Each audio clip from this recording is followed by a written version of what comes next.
Salam Indonesia, Anda menyaksikan berita terkini bersama saya Pradana Adiputra. Seorang pasien COVID-19 di Kabupaten Bangli meninggal dunia dalam perawatan di RSU Bangli. Di samping itu ada penambahan kasus terkonfirmasi positif COVID-19 sebanyak 29 kasus. Humas Gugus Tugas Percepatan Penanganan COVID-19 Kabupaten Bangli Iwayan Dirgayusa mengatakan, pasien meninggal tersebut merupakan warga desa Susut berusia 72 tahun. Pasien masuk RSU Bangli pada Selasa 23 Februari dan terkonfirmasi positif pada Rabu 24 Februari. Pasien COVID-19 dengan gejala berat itu meninggal saat dirawat di ruang isolasi wing rumah sakit setempat. Dengan adanya tambahan itu, total jumlah pasien COVID yang meninggal sebanyak 57 orang.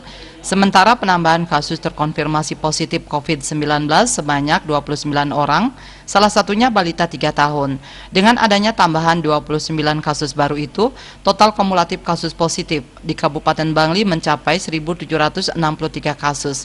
Dari jumlah itu yang masih dirawat 139 orang dan sudah dalam keadaan sembuh sebanyak 1.567 orang.